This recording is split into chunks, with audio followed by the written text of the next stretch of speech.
Si hay un momento en que hay que hablar de cómo procede la justicia dominicana, es en este momento en que todo lo que nos importa está en la justicia. Y por eso invitamos al doctor Jorge Subero Iza para escuchar sus reflexiones en torno a todo esto que nos está pasando. Sobre todo al caso que está de moda, que es el caso de Brecht, que uno lo está viendo por televisión y los legos, como nosotras, ¿no? Que sí, somos dos legas, no acabamos de entender cómo son estos procesos. Doctor, quizá usted nos trae un poquito de luz. ¿Cómo abordar ese tema? Muy buenos días, doctor. Buenos días. Bueno, yo creo que el tema de Brecht es el tema que más importante porque ha levantado una polvareda enorme en la República Dominicana. No es el caso único, no es el primer caso tampoco donde se habla de que ha habido niveles de corrupción muy altos, pero sí yo creo que es el más importante de los últimos tiempos, principalmente por la cobertura que los medios de comunicación le han dado. O sea, yo creo que si no hubiera sido por los medios de comunicación, eso queda pura y simplemente así. Las denuncias en Brasil, posteriormente en Estados Unidos, se hubieran quedado prácticamente a nivel local.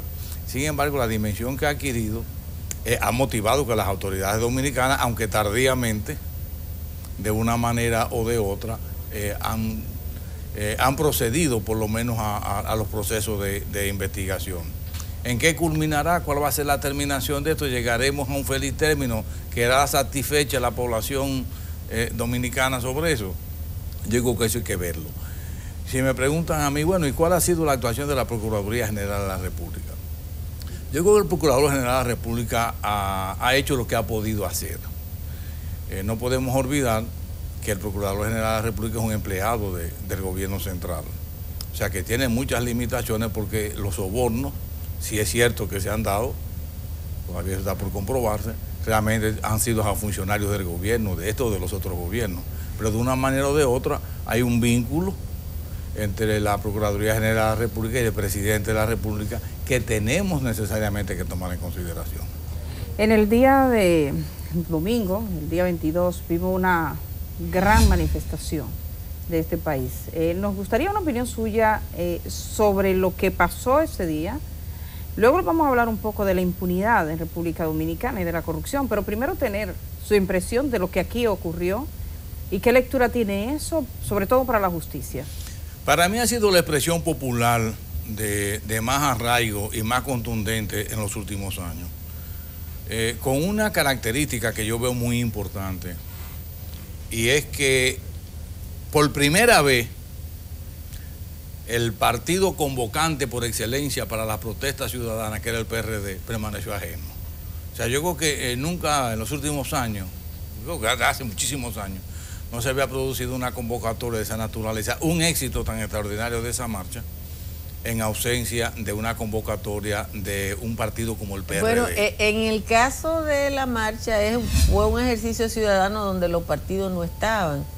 Y quizá eso llama la atención porque el único partido que había hecho una gran marcha contra la corrupción había sido el PLD. Sí, ahí voy, esa era la primera parte. La segunda parte que quería agotar para contestarle era que precisamente es una expresión tan popular que no fue fruto que nadie pueda atribuirse la paternidad de su éxito. O sea, para mí fue una explosión social, un desahogo masivo. Yo comentaba en este fin de semana que para mí hay un antes y después de la marcha. ¿Sí? Sí, yo creo que hay un antes y después de la marcha porque la marcha ha llamado a reflexión. Miren, yo tomo muy en cuenta cuando los procesos electorales, cuando comienzan los conteos de los votos en la Junta Central Electoral, yo mido mucho la muestra dependiendo de los sectores de las mesas donde van llegando. Claro. Sí. Es una muestra muy interesante. Y yo creo que ahí en esa marcha estaba representada todas las colectividades nacionales. Sí. O sea, yo creo que todos los grupos sociales. Sí. Y yo creo que era obvio, porque yo decía en mi cuenta de Twitter que el que no está en contra de la corrupción, lo más probable es que esté a favor de ella. Claro. Entonces yo creo que el mismo gobierno era el más interesado posiblemente en que fuera mucha gente y que mucha gente apoyara la lucha contra la impunidad. O O sea, por eso que yo creo que esa marcha, una expresión popular que hacía muchos años que no se daba de manera, que no se daba de manera tan espontánea, porque es que no hubo un líder que dijera que se atribuyera esa convocatoria, esa maternidad. La convocatoria fue espontánea, fue práctica. Bueno, en algún momento, cuando usted dice lo del gobierno, que probablemente fueron más interesados en que hubiese gente, yo creo que desde el gobierno hubo voces disímiles, diferentes. Si bien es cierto que al final, por ejemplo, funcionarios como Montalvo dijo, nosotros todos queremos justicia, hubo un momento en que sobre todo periodistas, personas cercanas al gobierno, incluso dentro del mismo gobierno, sugerían que esta era una marcha del PRM, una tendencia que a mí me pareció un poco sin sentido, porque darle al PRM todo ese poder sería casi estúpido, suicidio político. Decir que todo el que estaba ahí era del PRM. Se desdijeron después de la marcha. Después de la marcha, pero antes era como de alguna manera de hecho, yo le pregunté que... a una colega, porque ahora todos los empleados, todos los periodistas trabajan en el gobierno, y eso es tan difícil que uno no sabe con qué uniforme están en un momento, si están con el uniforme de periodista o de empleado público. Y yo le pregunto a una colega que trabaja en el gobierno, ¿tú vas para la marcha? Y me dice, no, porque eso es del PRM. Y como empleada pública, ella no podía ir a una actividad. Mire, hay un sentimiento popular que no se puede minimizar. Que no tiene... No, y yo decía, algo no anda bien. O sea, una expresión popular tan masiva, hacía años que no se daba. O sea, desde el punto de vista cívico. Sí, porque, por ejemplo, todas las clases las manifestaciones que se daban en el puente de la 17, en la época de Peña Gómez, pero había por lo menos un elemento el elemento político y en los últimos tiempos partidista. Pero aquí por las declaraciones, yo vi gran parte de las declaraciones de los asistentes, y realmente eran todas las clases sociales que estaban ahí, bueno, y era un mismo discurso. Y había gente que decía, bueno, una de las consignas más que más me llamó la atención, esa que decía, estamos en la calle sin darle un chele a nadie, tomando en cuenta que aquí la movilización, incluso partidaria en los últimos tiempos, es una movilización en mucho grado clientelar. Va de por medio de la cerveza, el romo, y los 100 siempre, bueno, parte de lo que es la corrupción de nuestra vida nacional, ¿no? Es eso, o sea, ya no hay emoción política para ir a una actividad. Nos gustaría que usted se refiriera a un tema que le toca. Usted fue presidente de la Suprema Corte de Justicia. La gente ahí manifestó que en este país lo que impera es la impunidad. Se ha hecho muy difícil que aquí, a lo largo de todos estos años, incluyendo el periodo que a usted le tocó, ver que la justicia corresponde a ese sentimiento de la gente que dice, el que roba al pueblo dominicano confronta con la justicia. Parece que siempre hay un mecanismo de eludir. Desde su experiencia como presidente de la Suprema Corte de Justicia de este país, el tribunal más importante y que le tocaba, digamos, que confrontar con este problema, ¿qué es lo que pasa? ¿Qué es lo que pasa con la justicia nuestra? ¿Y qué pasó antes? ¿Por qué no hemos sido capaces de hacer justicia en los crímenes de este tipo? Mire, en un proceso de agravio al presidente de la Suprema Corte de Justicia anterior y a la Corte Suprema en pleno que yo presido, se ha querido comparar aquellos casos de impunidad con los casos de impunidad de ahora. Okay. O sea, se ha maximizado aquello y se ha minimizado esto con la finalidad de compararlo. Yo decía, y lamentablemente no obtuve un respaldo absolutamente de nadie, ni de la sociedad civil, ni de los partidos políticos, ni de los medios. A los 10 años de yo cumplir en la presidencia de la Suprema, yo dije que no había posibilidad de lucha contra la corrupción en la República Dominicana si no se designaba un fiscal anticorrupción que no dependiera del presidente de la República. Okay. La mayoría de los procesos, por lo menos en la época mía, que se cayeron, y debo decirle que la Suprema Corte de Justicia no era un tribunal de fondo ni es un tribunal de fondo. Claro. O sea que los casos de impunidad que llegaron o de corrupción en la Suprema fueron muy pocos. Yo decía que la mayoría de ellos estaban muy mal sustanciados. O sea, porque el Ministerio Público, de una manera o de otra, no hacía una buena sustanciación, una instrucción de los procesos. Cuando yo planteé eso, yo decía, miren, es que el Procurador General de la República, por más independiente que quiera hacer, nada más hay que llamarlo del Palacio o firmarle el presidente de la República un decreto y y quitarlo. Pero a veces no es tan fácil quitarlo porque es muy obvio entonces el contubernio del Ejecutivo con la corrupción. ¿Y cuándo no lo ha habido en la República Dominicana? Digo yo no, yo digo, supóngase que este procurador, que no es el caso, tuviera actuación independiente, para el presidente de la República debe ser difícil quitarlo en medio del barullo, digo yo, no sé. No, yo creo que no lo van a quitar. Y yo entiendo que lo que ha hecho Jean Alain Rodríguez ha dado los pasos necesarios, presionado por la opinión pública, de acuerdo. Que se ha dilatado un poco en los procesos, de acuerdo. Que los procesos, las medidas cautelares que se han tomado. Que ha sido como al revés, o sea, aquí han ido al revés de toda América. Aquí se ha ido al revés, aquí debió de... Pero, yo hubiera sido muy primero a Odebrecht. Pero... Que me digan. Odebrecht. O sea, entonces procede a un allanamiento cuando ya todo el mundo ha podido recoger no tiene lo que tenía que recoger, bueno, ya tendría poco sentido. Y además en esos documentos no hay pruebas, ni puede haber pruebas. Quizás por accidente, en un allanamiento sin avisar, quizás hay un accidente de un papel. Déjeme que el doctor Subero me advierta eso. ¿Por qué usted dice que en ese documento no hay pruebas? Porque yo lo he dicho mucho, pero yo quiero que lo diga usted que sabe más que yo. Porque sería una inocentada pensar que en los documentos que usted está manejando todos los días, que ya está un proceso de investigación, ahí está la prueba de la corrupción. Además, la corrupción no se en la República Dominicana en ningún sitio se hace mediante documentos escritos, ni pruebas, ni recibos de pago. Lo que yo quiero señalar con eso es que debió de comenzarse quizás por ahí. Un fiscal anticorrupción. El fiscal anticorrupción, pero... Independiente, que lo nombraría ¿quién? El Congreso Nacional. Yo diría, cuando lo propuse en aquella ocasión, yo hablaba de que se buscara un mecanismo muy similar al del Consejo Nacional de la Magistratura, que lo decía el Consejo Nacional de la Magistratura, que aunque es un órgano político, pero tiene menos contaminación. Esa propuesta mía, como se respondió, y lo respondió el Procurador General de la República de aquella época, bueno, pues entonces tenemos que buscar un juez anticorrupción. Ese era... creo que es Radamés Jiménez.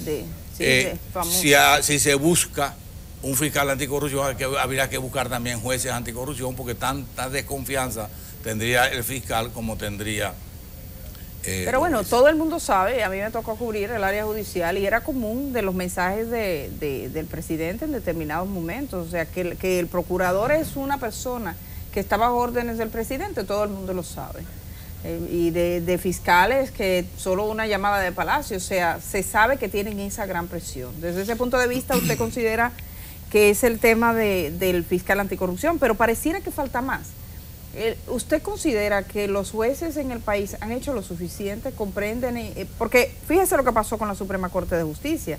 Si bien la Suprema Corte de Justicia, como usted dice, no es un tribunal de fondo y probablemente por eso le llegaron pocos casos, esta Suprema Corte de Justicia fue la que ordenó engavetar 2 procesos importantes.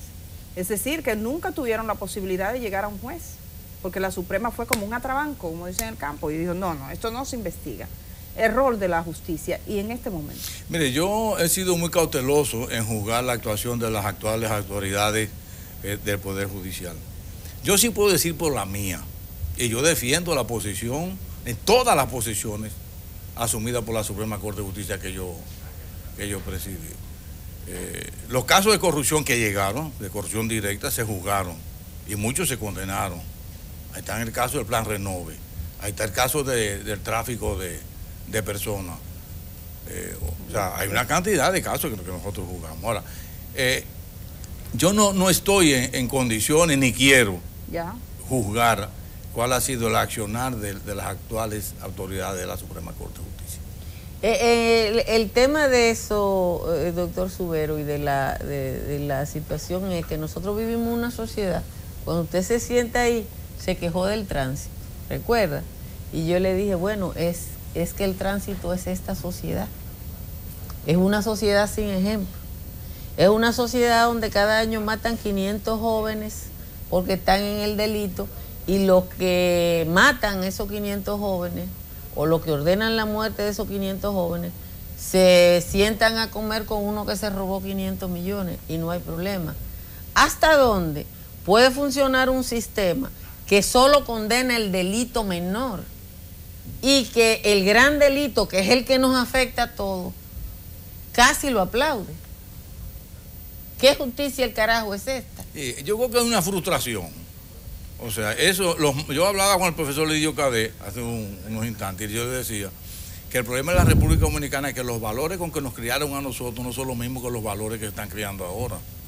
Incluso los afectos de ahora, los cariños de ahora, las lealtades de ahora son perecederas y son precarias. Entonces, por eso que yo quiero volver a lo de la marcha. Señores, es una marcha, los resultados de esa marcha es para reflexionar. Es sentar a un grupo de sociólogos, de psicólogos, de psiquiatras, de profesionales de la conducta humana. Señores, vamos a ver los resultados. Si yo fuera gobierno, tuviera alguna participación en el gobierno, yo sentara a un grupo, creo que tiene una oficina de análisis, o había por lo menos una vez. Señores, vamos a ver. Se llama DICON. Vamos a ver qué es lo que ha pasado. Y DIAPE. ¿Es verdad lo que se dice aquí o es mentira? ¿Qué está pasando en la sociedad dominicana? Por eso que yo hablaba de la muestra importante. Es que no es un grupo. Es que no estamos hablando exclusivamente de la clase media o la clase media alta o la baja. No. Es que es una gran representación de la sociedad dominicana que se ha manifestado espontáneamente rechazando un estado de cosas. Y eso es lo que hay que ver, asimilar qué nos quiere decir la gente en esa marcha. Hay en el día de ayer el presidente Santos de Colombia anunció una serie de medidas contra la corrupción. Anunció 2 medidas importantes, una que va dirigida al mundo de las organizaciones no gubernamentales, de su contratación en el gobierno, que parece que hay problemas en Colombia con eso. Pero además formó un comité de ciudadanos contra la corrupción. Será un equipo de la sociedad civil que va a estar trabajando con el gobierno, y yo cuando lo vi dije, bueno, ni que la marcha hubiese sido allá, parecía que la marcha fue allá, porque es decir, el presidente Santos dijo, venga, yo quiero que conversemos, aquí hay un problema, la corrupción es nefasta, y ha sido a raíz del caso de Brecht, y lo que se ha pagado en Colombia es mínimo comparado con lo que ha ocurrido en República Dominicana. Ayer me preguntó una joven que trabaja aquí en servicios generales, y se encontró conmigo en un pasillo y me dijo, yo las estoy mirando en televisión, pero yo quiero preguntarle, después de la marcha, ¿qué? Yo quiero hacerle en nombre de esa joven esa pregunta. ¿Usted se sabe después de la marcha qué? No, después de la marcha hay que reflexionar. Por eso yo dije al principio que hay un antes y después de la marcha. O sea, esa marcha, lo que se expresó ahí es para ponernos a pensar a todos, no solamente al gobierno. La sociedad anda mal, la sociedad no anda bien, hay insatisfacción en la sociedad, en los núcleos sociales. Se protesta por todo y de todo, y con razón. Entonces, que en Colombia se haya constituido, que el presidente Santos haya constituido una comisión, miren, la República Dominicana no necesita absolutamente nada para combatir la corrupción, una cosa solamente, voluntad. O sea, tiene la estructura. Tiene, es que nosotros somos signatarios de todas las convenciones internacionales contra la corrupción y las leyes que hay aquí. Aquí mismo en este programa yo he dicho, más de una ocasión, que para mí la corrupción es matemática. Usted llega a una posición que usted tiene. Señores, aquí viven funcionarios y no funcionarios, personas del gobierno, aliados del gobierno y no tan aliados, pero sí ligados de una manera o de otra, que viven con un estándar de vida que es imposible, en apartamentos de 2 o 3 millones de dólares, que no es posible en la República, no lo resiste. Yo posiblemente sea el único funcionario, pueden haber más, pero yo hablo por mí. Yo manejé durante 14 años más de 40.000 millones de pesos. Yo me mantuve con el mismo estándar de vida, con mi misma esposa, con mi misma casa, con mi misma cantidad de hijos. Mis hijos, ninguno de mis 3 hijos, estudió ni con beca ni con nada del gobierno, ni ninguno tuvieron una posición pública. Y me fui a vivir exactamente en la misma casa que vivía, con los mismos muebles, con la misma mujer y con los mismos muchachos. O sea, ¿qué ha faltado en la República Dominicana? Pura y simplemente voluntad, porque aquí hay una red de complicidades que queremos decir que solamente son los políticos. No, aquí hay una red de complicidad de la sociedad en general que no quiere que se combata la corrupción. Si usted quiere combatir la corrupción, diga un funcionario acá, ¿qué usted tenía cuando llegó? ¿Y cómo usted me puede justificar que a su salida usted tenga esto?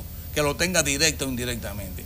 No es cuestión de comisión, es cuestión de voluntad política. Cuando los presidentes de la República deciden que las cosas se hagan, las cosas se hacen. Es importante eso que usted dice, la palabra final, cuando los presidentes de la República deciden que las cosas se hacen, las cosas se hagan. Sí. El presidente de la República, cuando dio su primer discurso, que llega como presidente, recordamos que fue un discurso muy esperanzador. Mucha gente se sintió ilusionada de que otra cosa pasaría. Parecía hablar de una nueva República Dominicana, parecía inspirado el presidente.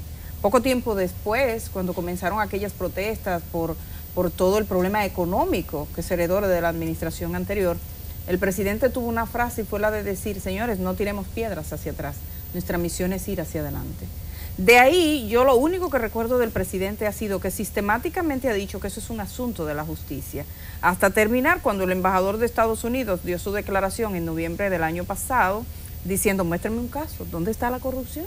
Él no la conocía y pidió que le citaran un caso. Entonces, una de las promociones de la marcha era citar los casos que él no se había dado cuenta. Y quiero preguntarle a usted, porque usted fue, además de ser jurista, usted fue presidente de la Suprema Corte de Justicia. Cuando la clase política dice, eso es un asunto de la justicia, y se lava la espalda, ¿qué tanto le toca al presidente en un estado, digamos, jurídicamente organizado como este, en la organización que nosotros conocemos? ¿Puede el presidente escurrirse y decir, eso le toca a la justicia? Desde su punto de vista parece que no, porque usted dijo que si el presidente quiere, se hace. Vamos a hacer una distinción. Ok. Para mí el Ministerio Público no es la justicia. Cuando los presidentes de la República hablan de que es un asunto de la justicia porque está en manos del Procurador General de la República, yo digo que no, porque el Procurador General de la República no es un ente independiente. Los asuntos están verdaderamente en la justicia cuando están en manos de los jueces.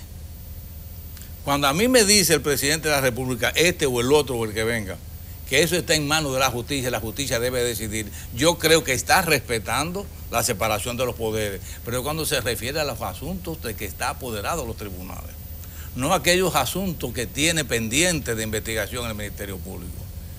O sea, es muy fácil decirle a los presidentes de la República que eso está en manos de la justicia. Sí, pues ¿de cuál parte de la justicia? ¿Del Ministerio Público? No, si está en la cancha del Ministerio Público, está en la cancha suya, y el Ministerio Público es un subalterno suyo. O sea, yo creo que hay que hacer la distinción de una cosa que esté en el poder de los jueces, que esté en manos de los jueces, y otra cosa que esté en manos Pero siempre visto así, aún así, doctor Issa, todo está siempre vinculado al presidente, porque usted dijo ahora, si está en el ámbito del Ministerio Público, está en el ámbito del presidente. Sí, si está en el ámbito de los jueces, está en el ámbito de la justicia. Pero usted también dijo, muchos casos se caen en la justicia por mala sustentación del Ministerio Público. Sí, entonces, de hecho, el Poder Ejecutivo influye simplemente con un Ministerio Público flojo. Es así. Pero además... Es así. Los casos de corrupción que se han querido sancionar en la República Dominicana, hablo de corrupción administrativa, ha sido por una beligerancia y una constancia del Ministerio Público. Busquen la historia de la República Dominicana, comenzando por la crisis bancaria. Comiéncelo por ahí. Y usted se va a dar cuenta que en todos los casos ha estado presente el Ministerio Público, porque en la administración de justicia, principalmente en la penal, se trata de justicia rogada. Los jueces no pueden salir a buscar pruebas. Sin embargo, usted habló alguna vez de hipergarantismo judicial. Sí, pero fue en un contexto muy diferente. O sea, fue a raíz de la vigencia del Código Procesal Penal, donde los jueces entendían que tenían que ir más allá de las garantías propias que establecía el propio Código. Y es lo que llamaba en el mundo entero hipergarantismo judicial. Pero es un contexto totalmente diferente. Lo digo porque aquí se presentaron, por ejemplo, los últimos casos que se han acreditado, los que fueron archivados por esta Suprema, que usted dijo no quiere hablar nada de esta Suprema, cosa que es difícil porque tenemos que volver sobre los temas, es difícil poner porque el país no se paró. Pero los casos, el argumento fue, en el caso, por ejemplo, de Félix Bautista y Víctor Díaz Rúa, que el Ministerio Público había fallado, y ese cuento no se lo creyó nadie.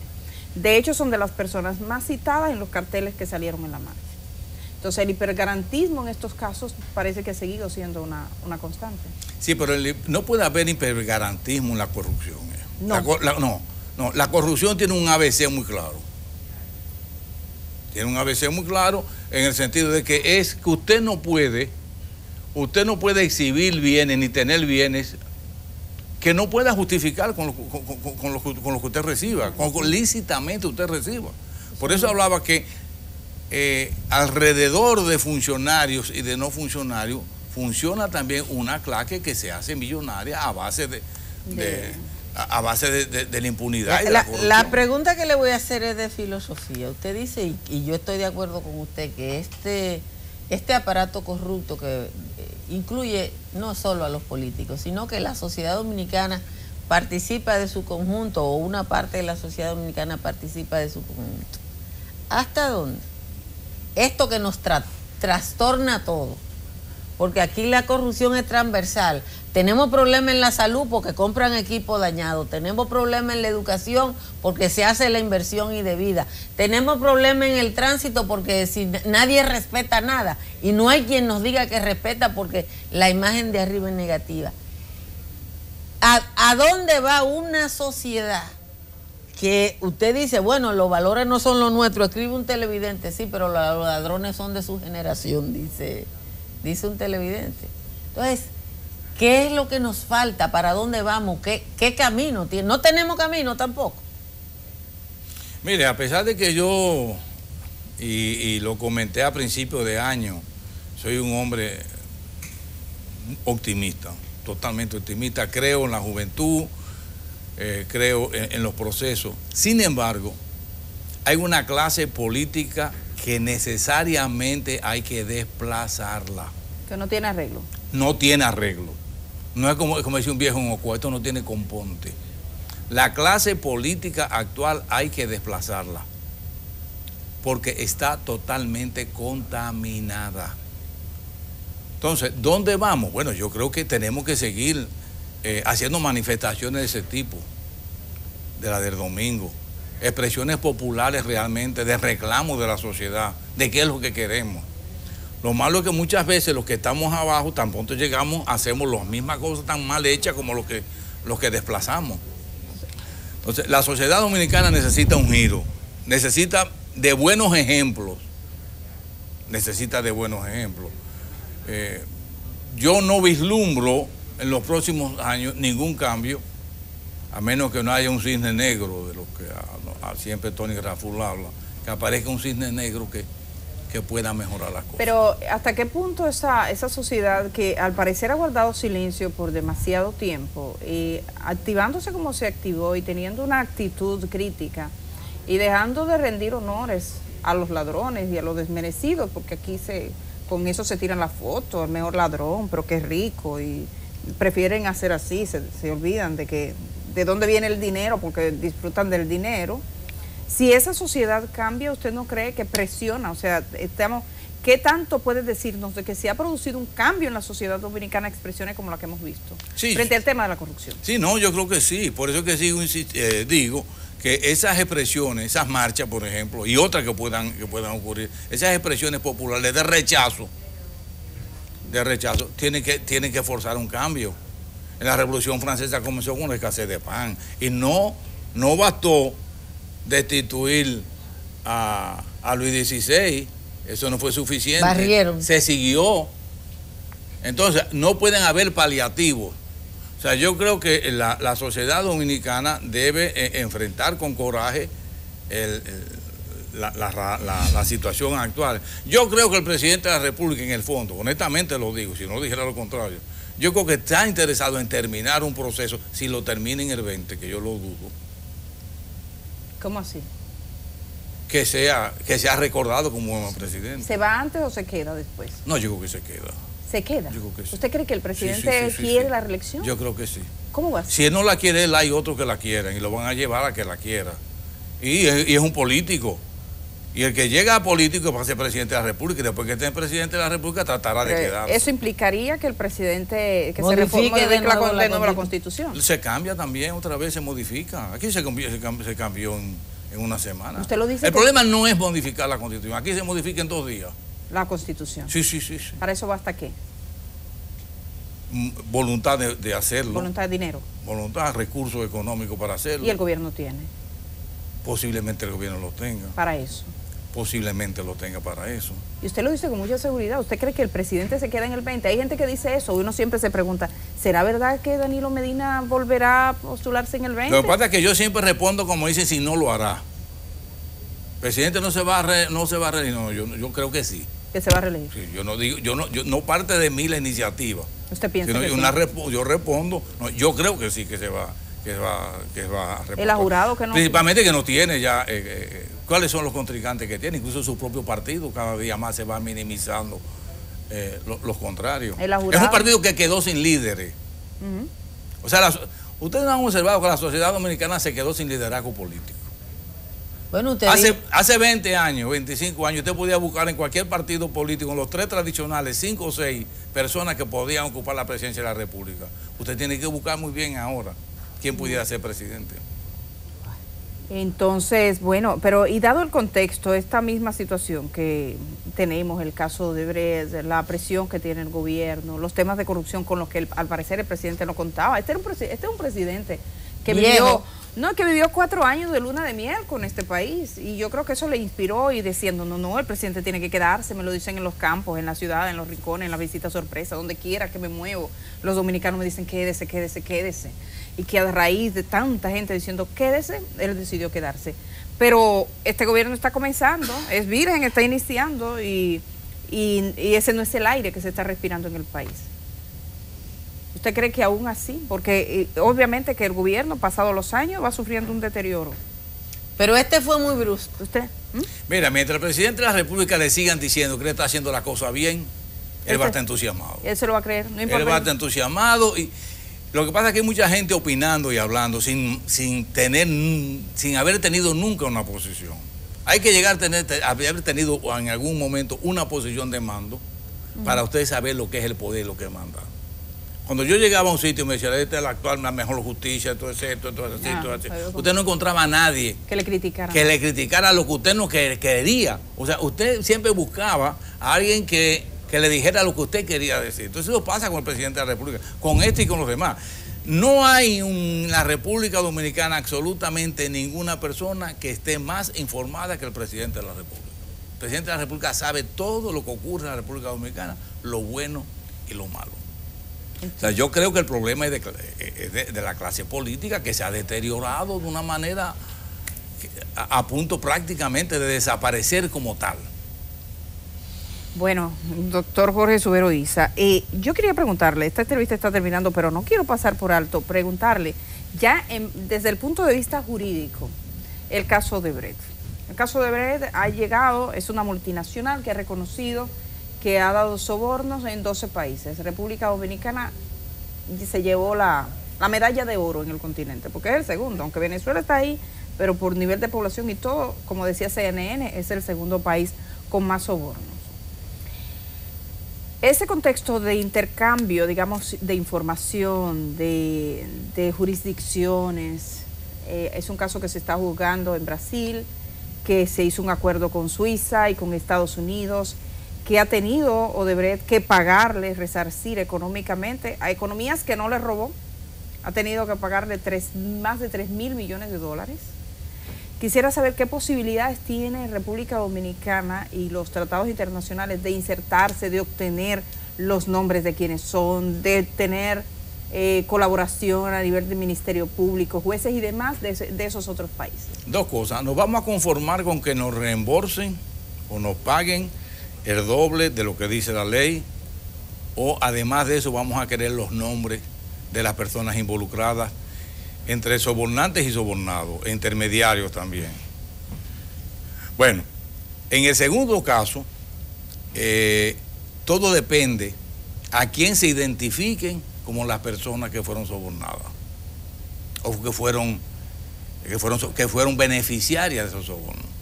Solamente en la medida en que esos nombres no sean suficientemente sonoros, que pongan en peligro ciertos estamentos de poder, se va a saber. De lo contrario, olvídense de eso. Se va a quedar así, posiblemente nos den algo, posiblemente, los 184 millones, posiblemente yo también lo dudo, no sé. De los 184. De los 184. Que no se sabe bien cómo que lo van a dar. Eso yo no creo que eso es un cuento de camino. Eso no me luce que sea así. Pero lo otro, que quizás sea lo más importante por el ejemplo, solamente todo va a depender de quiénes son esas personas que se logren identificar como beneficiarios del soborno. Si se identifican a gente muy. Se durmió eso. Nos olvidamos de eso, entonces buscamos a otro tema. Nos inventamos otro chupacabra, nos inventamos cualquier otra cosa, nos inventamos. Pero de ahí no va a pasar. Ay, doctor, pero qué bien ha sido conversar con usted hoy. Me encantó. Bueno, a mí me encanta siempre venir aquí porque me hacen preguntas, pero no solamente que me hacen preguntas, sino que me escuchan. Sí. No solamente me oyen, y lo escucha sino el pueblo. Me oyen y me escuchan. Porque aquí hay mucha gente que tiene temor en oír muchas cosas que yo digo. Y yo sé que ustedes realmente las oyen. Gracias, doctor. Gracias, lo escucha el pueblo sobre todo. Gracias. Que está ávido de que le digan porque ese pueblo que salió a movilizarse quiere escuchar. Es claro. No hay duda. No hay duda. No hay duda.